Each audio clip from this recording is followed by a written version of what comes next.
Next है plaint.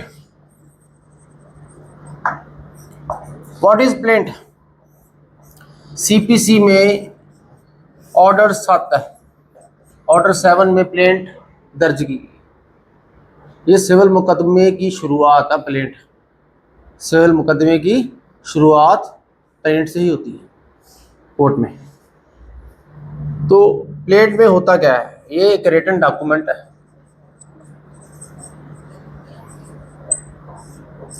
लिखित दस्तावेज। इट्स अ रिटन डॉक्यूमेंट जिससे सिविल मुकदमा दायर किया जाता है। Yes, civil suit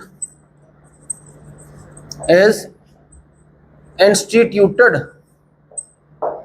written document by which civil suit in the court is instituted. So plaint is a written document by which civil suit is instituted. इसमें क्या क्या होते हैं कंपोनेंट्स, इसकी कंपोजिशन क्या है, इसमें क्या क्या लिखा होता है प्लेंट में? पहले तो मटेरियल फैक्ट्स बहुत जरूरी है। अगर आप मटेरियल फैक्ट्स ही नहीं बताओगे कोर्ट को, तो कोर्ट को आपकी केस का पता कैसे चलेगा? तो फैक्ट तो बताने पड़ेंगे ना। एज अ प्लेंटिफ आपने केस डाला है डिफेंडेंट के खिलाफ, तो जो प्लेंट आपने दायर की है उसमें सारे मटेरियल फैक्ट्स लिखने पड़ेंगे कि नहीं लिखने पड़ेंगे? कोर्ट को कैसे पता चलेगा? सारे मटेरियल फैक्ट्स लिखने पड़ेंगे। दूसरा, cause of action. Cause of action आपको बताना पड़ेगा।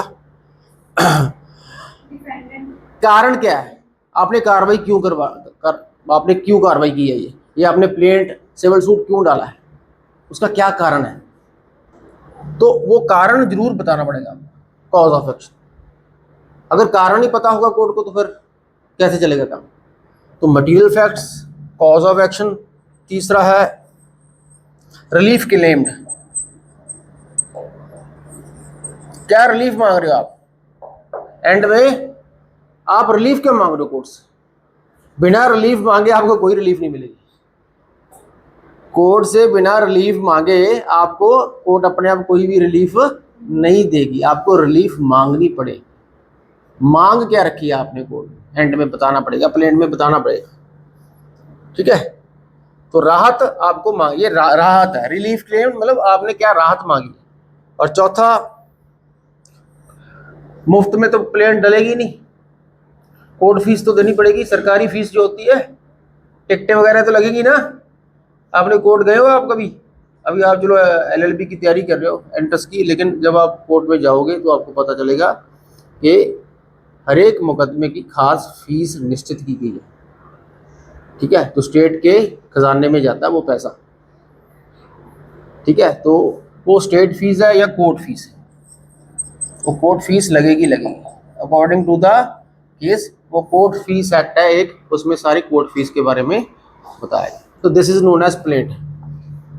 Plaint is a document filed by the plaintiff in the court and it will contain material facts, cause of action, relief claimed and court fee। ये सारी चीजें होंगी plaint में। अगर इनमें से कोई भी चीज नहीं है तो प्लेंट क्या हो जाएगी? रिजेक्ट। क्या हो जाएगी? अगर मटेरियल फैक्ट्स नहीं बताए, प्लेंट रिजेक्ट। अगर कॉज ऑफ एक्शन नहीं बताया, plaint will be rejected by the court. अगर रिलीफ ही नहीं मांगी आपने, plaint will be rejected. Court fee नहीं लगाई, plaint will be rejected by the court. तो इसमें एक केस है, और इसमें बाय द वे जो रेलेवेंट जो प्रोविजन है वो है order 7 of the CPC. Order 7 of CPC में प्लेंट के बारे में डिटेल में दिया गया। ठीक है, और इसमें केस लिख लो, सलीम भाई versus state of Maharashtra. Salim भाई वर्सेस स्टेट ऑफ महाराष्ट्र 2003। इसमें प्लेंट को रिजेक्ट कर दिया था कोर्ट ने। Plaint rejected. क्यों रिजेक्ट कर दिया था? क्योंकि इनमें से कोई एक चीज या दो चीजें नहीं थी, या तो मटेरियल फैक्ट नहीं थे, या कॉज ऑफ एक्शन नहीं था, या रिलीफ नहीं मांगी, है ना, और या कोर्ट फी। डिटेल में जाने की जरूरत नहीं है, लेकिन यही है इस केस में इन चारों में से कोई ना कोई चीज नहीं दी गई होगी। प्लेंट में ये सारी चीजें होनी जरूरी है, तो प्लेंट वाज रिजेक्टेड। तो this is known as plaint. Civil मुकदमे की शुरुआत ही प्लेंट से होती है। प्लेंट डालने वाला प्लेंटिफ, प्लेंट डालने वाला प्लेंटिफ, किसके खिलाफ जो प्लेंट डाली है उसको क्या बोलते हैं? डिफेंडेंट। इसको क्या बोलेंगे? अब इस प्लेंट के जवाब में वो रिटन स्टेटमेंट दायर करेगा। क्या करेगा? Written statement. उस रिटन स्टेटमेंट प्लेंट के हर एक जो चार्ज लगा है प्लेंट में, उसने एलिगेशन लगाए हैं, हर एक एलिगेशन का जवाब देगा वो। 10 एलिगेशन है, 10 ही वो जवाब देगा, रिटन स्टेटमेंट उसके जवाब देगा। डिनाई करेगा, जो एलिगेशन उसने लगाए हैं उसको डिनाई करेगा वो डिफेंडेंट। और जनरल डिनायल नहीं चलेगा, स्पेसिफिक डिनायल चलेगा। स्पेसिफिकली उस बात को उसने डिनाई करना ही करना है कि नहीं जी मैंने ऐसा कुछ भी नहीं किया, ये जो बात कह रहा है बिल्कुल गलत कह रहा है। अगर उसने स्पेसिफिक डिनाई नहीं करेगा, कोर्ट प्रिज्यूम करेगी कि इसने मान लिया, इसने जो प्लेंट में लिखा है मान लिया। और अगर उसने रिटन स्टेटमेंट नहीं दायर किया समय पे, जो समय उसको अलॉट किया था कोर्ट ने, तो एक्स पार्टे ऑर्डर उसके खिलाफ हो जाएगा। क्या हो जाएगा? उसके खिलाफ एक्स पार्टे डिक्री पास हो जाएगी। नेचुरल जस्टिस तो कोर्ट ने फॉलो किया ना, उसको समा दिया ना रिटन स्टेटमेंट फाइल देने का, उसने अपॉर्चुनिटी मिस कर दी।